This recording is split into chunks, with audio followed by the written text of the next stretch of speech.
Hello and welcome to Create with Shannon, brought to you on behalf of the Fuquay-Varina Art Center. Grab your paintbrushes because today we're going to be working on a simple watercolor landscape of the Blue Ridge Mountains. Get your materials together and we'll see you in the studio. All right, to get started today, you're going to need some basic watercolor paper. I have this cut to a 4x6 size. It's cold press, 140-pound weight. So use whatever you want. You can make this as large or as small as you'd like to. This is just a 4x6 and it has that nice rough edge on it. If you'd like a rough edge on yours and you're brave, then simply tear the paper down on one side if you'd like. All right, the next thing that we're going to do is we're going to use some washi tape today, and you know that if you've painted with me before, I like the look of a nice crisp edge on our paintings. And by using washi tape, this is a patterned Japanese masking tape, it allows you to get this really nice crisp edge all the way around your painting. We're also going to be using a medium blue color for our watercolor paint. This is a Reeves Phthalo blue. If you'd like to use something like this, you can use other color blues. If it's a little bit brighter than what you might want it to be, then simply take some brown and mix that in, and that will help to dilute it a little bit.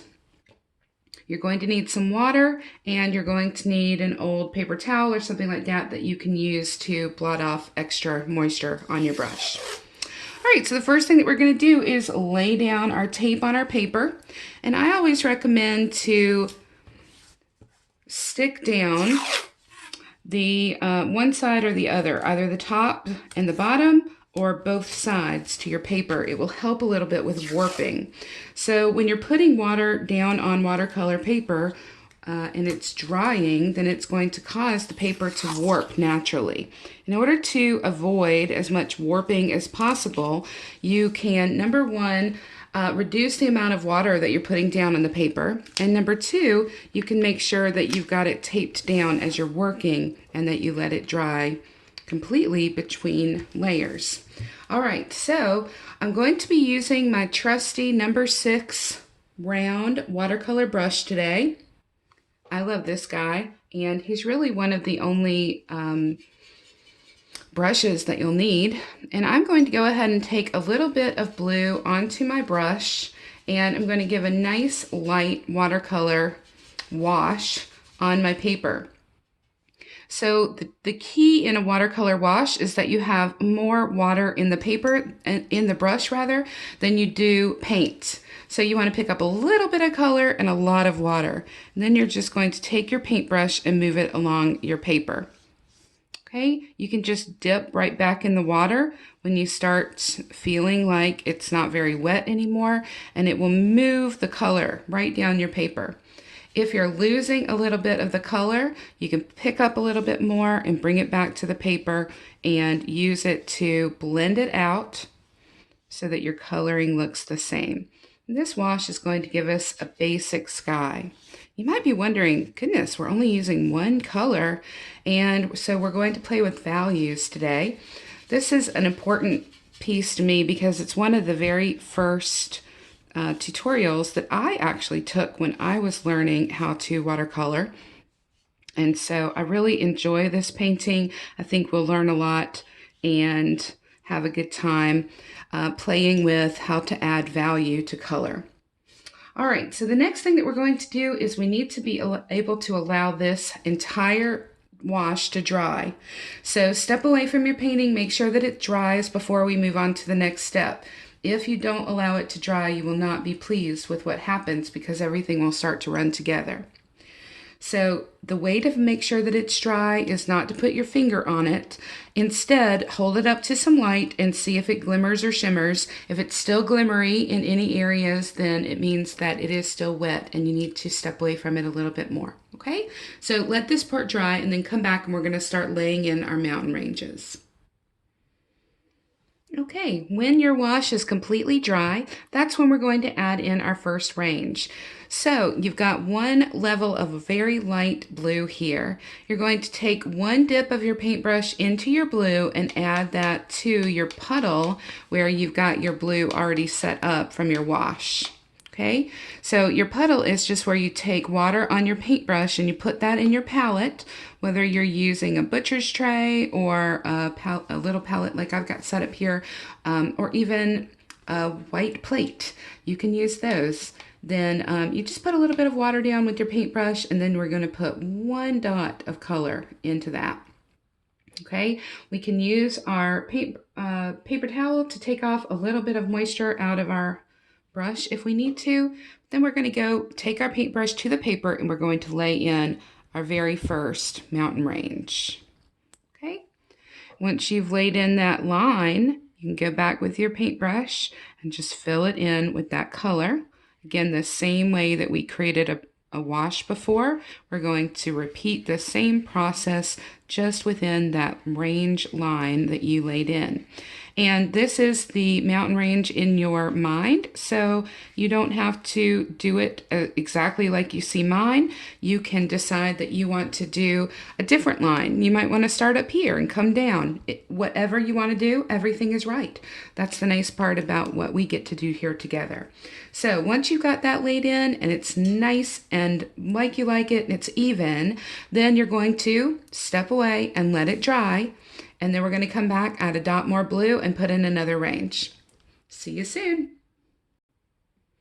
All right, now that that's dried, we're going to add a dot more blue into our water puddle, and that is going to create our next layer of range. So we're on step 3. We have added our first wash. We have added a first range of mountains, and now we're going to add another. So I'm going to start in here with my darker color, and I'm just going to go up a little bit, maybe pop up here a little on the back. Okay, and then again, same thing. Follow along with your paintbrush very carefully and just fill that darker value right in.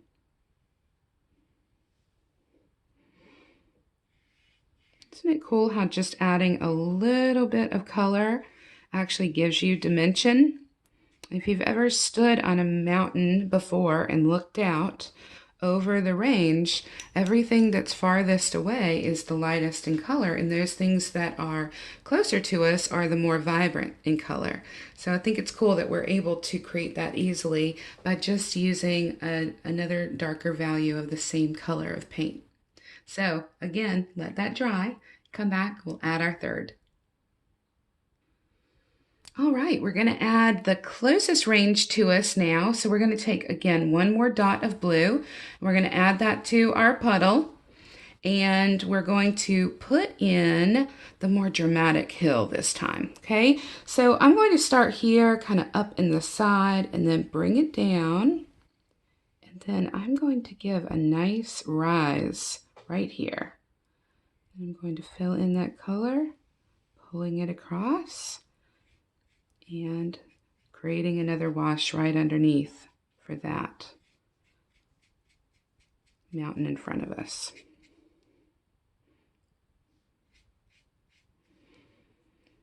Try really hard. If you hear your paper talking to you, if you're scratching along the paper, it means you just need a little bit more water in your brush. So grab a little bit more water and bring it back to the page so that you're not creating undue or texture that you weren't planning on in your painting. Okay, that looks great. All right, so we're going to let this dry. We're going to come in and we're going to put in the foreground, which are our trees. So don't be scared of your trees. We're going to do the same process. We're going to add a little bit of blue and we're going to lay these in. They're going to be beautiful. So come back here after this part is dry and we're going to finish up. All right, for our trees, we're going to go in. We're going to add one more dot of blue into our color puddle. And for this part, we are going to create a couple of trees, one on our right side. So I'm going to start on my washi tape. So I've got a nice straight line, and I want to make sure that I'm going up just like this, okay, above my mountains. And I'm going to grab a little bit of paint, and then I'm just going to start at the top and create some semblance of what some branches might look like. Okay, now this does not have to be perfect. I do want you to leave some white space because trees are not completely opaque and have a complete wash of color. They do have white spaces in them. Okay, and then while that one is working on drawing on the first level, on the first layer, we're going to go in and we're going to create another one on the other side. So this one is in just a little bit. I'm going to create this one a little bit more off the paper. So I'm going to bring in my line here. Okay, and then I'm going to grab some paint and take a little bit off my brush here. It felt wet the first time. Okay, same thing. Just create some semblance of branches of mountain trees. Okay, and make sure that these are dry, and then we're going to come in and give them some detail. All right, once those are dry, you've got the basic outline in. You're going to add one more dot of blue, and you're going to come in and give this a little bit of life. So a little bit of detail you can add in. Just run it across the way that a tree would look.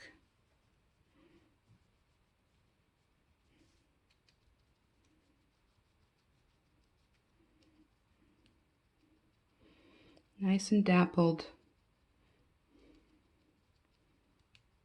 Just bringing in some detail. And remember, if you're not crazy about it, the way that it looks right this minute, then give it a second to dry.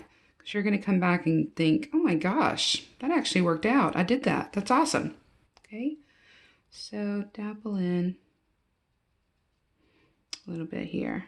It's so important to make sure that you're dry before you come in to do this, because otherwise you're just going to start getting pools of watery mess. Okay, so we're going to go over to our tree on the left.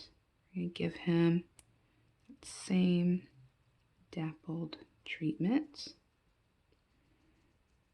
Give him some personality.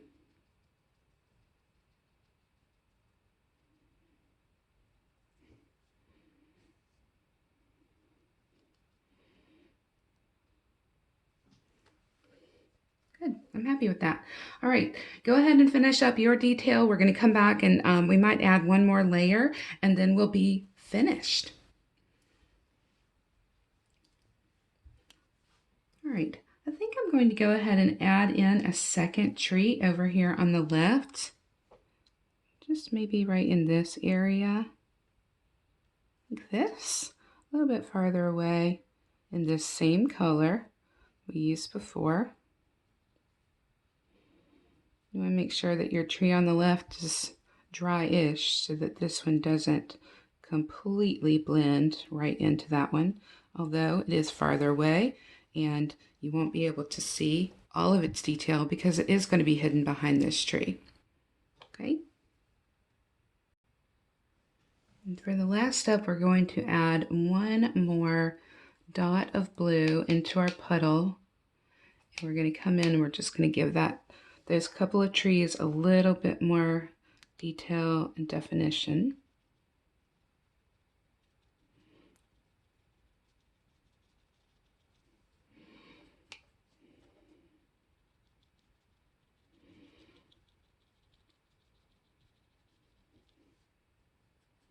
Personality.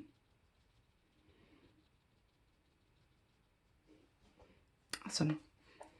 Okay, and then these on the side, same thing.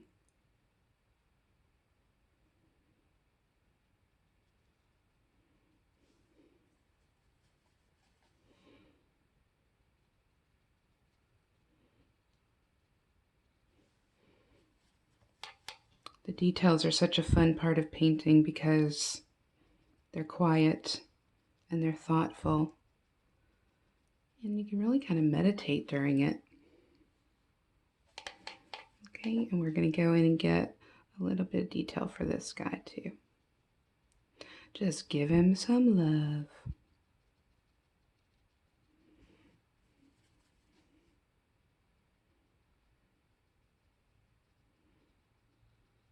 There we go.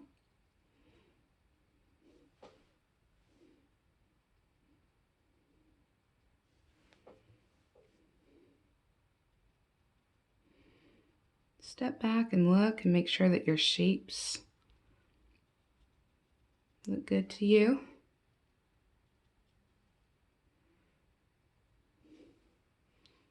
And it's just important to know when to start as it is to know when you're done, okay? Because if you're a perfectionist, you can fiddle with this forever. But you know what? This brings me joy. It totally looks like a mountain range when I go out to Western North Carolina and step off of the parkway and take a look. This is what I see. So I'm happy with this. Now, you want to make sure that this dries, and when you remove your washi tape, remember that the rule is to remove away, pull away from where you've been painting so that you don't take any paint and accidentally move it somewhere that you don't want paint. And do you see how gorgeous that crisp line is around your painting? And it's ready for a frame. It's ready to pop on the front of a note card. It's ready to pin to your Look What I Did board and show off to your friends and family. And it also makes a great gift. You can pop a little note on the back of this and send it as an I'm thinking of you gift to someone. You can put it in a frame and hang it in your room to make you think of Western North Carolina. And I'm proud of you. You created a beautiful Blue Ridge landscape today in just a few minutes. I hope that you come back for another painting or creating with Shannon video soon. We would love to see what you're doing, so please tag us at FV, as in Fuquay Varina Arts, and FV Create at Home. We'd love to see your projects. Please be brave. Tag us in them so we can see what you're doing, and make sure that you come back again. Have a great day.